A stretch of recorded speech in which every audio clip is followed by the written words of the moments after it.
Good morning, students. Welcome to the class. We are going with the chapter Democracy and Diversity, Class 10th, Political Science.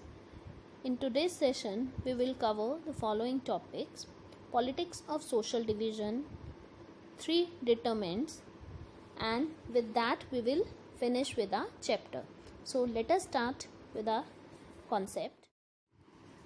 Democracy involves competition among different political parties.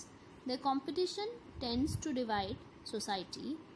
If they start competing in terms of some existing social divisions, it can make social division into political divisions. This lead to conflict, violence, or even disintegration of a country. This has happened in many countries. Let us give you example of Northern Ireland and Yugoslavia. First, we talk about the political division in Northern Ireland. For many years, Northern Ireland has been the site of a violent and bitter ethno-political conflict. Its population is divided into two major sects of Christianity.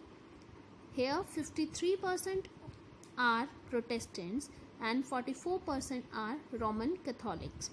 The Protestants were represented by Unionists who wanted to remain with the UK, which is predominantly Protestant. On the other hand, the Catholics were represented by the nationalist parties who demanded that Northern Ireland be unified with a predominantly Catholic country, that is the Republic of Ireland. Hundreds of civilians, militants, and security forces were killed in the fight between the Unionists and the Nationalists, and between the security forces of UK and Nationalists. In 1998, the UK government and the Nationalists reached a peace treaty. Here we talk about two groups, that is Protestant and Catholic. Let us understand the difference between the both. They both are the Christians, but they have some difference between them. Protestants, they have the churches. Their churches were plain and simple, whereas in Catholic, churches were richly decorated. Protestants, no statues or art in the Protestant churches, whereas in Catholic there are lots of statues and artwork.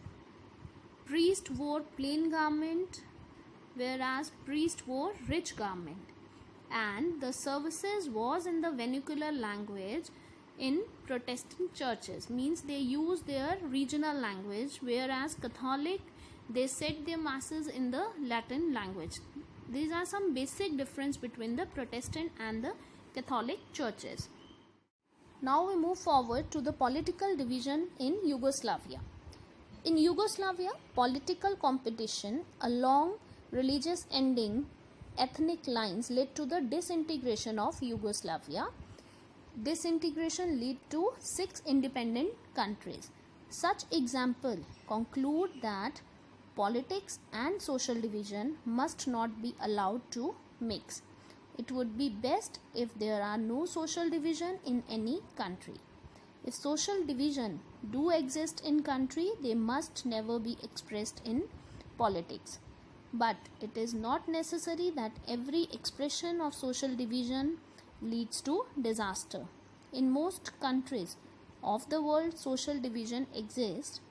Whenever they exist, they are reflected in politics. Political parties talk about these divisions, make different promises to different communities, and make policies to redress the grievances of the disadvantaged communities. Social division affect voting in most countries. In many countries, there are parties that focus only on one community, yet all this does not lead to disintegration of the country, like in the example of Yugoslavia, where the country divided into 6 independent countries. Now our next topic is 3 determinants, means 3 factors that are crucial in deciding the outcome of politics of social division. First, people's perception about their identity. In the first place, the outcome depends on how people perceive their identities. If people see their identities in singular and exclusive terms, it becomes very difficult to accommodate them. But if they think that their identities are multiple and complementary with the national identity, the situation becomes much easier and better.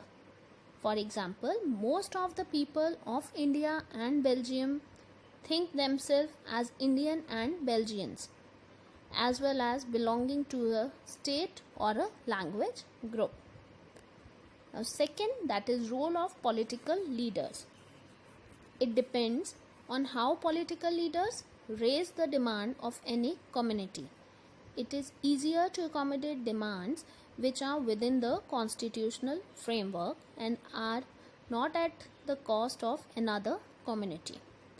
The majoritarian measures adopted by Sri Lankan government for the Sinhala supremacy was at the cost of interest and identity of the Tamil community in Sri Lanka. In Yugoslavia, demand of leaders of different ethnic communities could not be accommodated within a single country.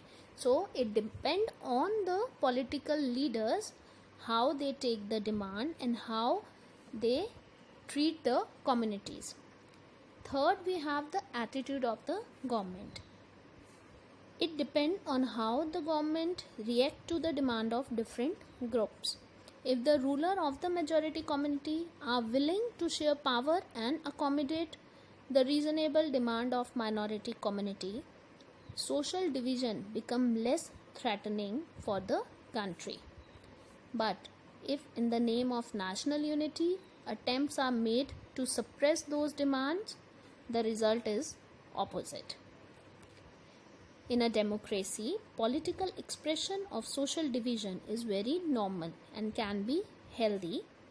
This allows various disadvantaged and marginal social groups to express their grievances and the government to resolve them.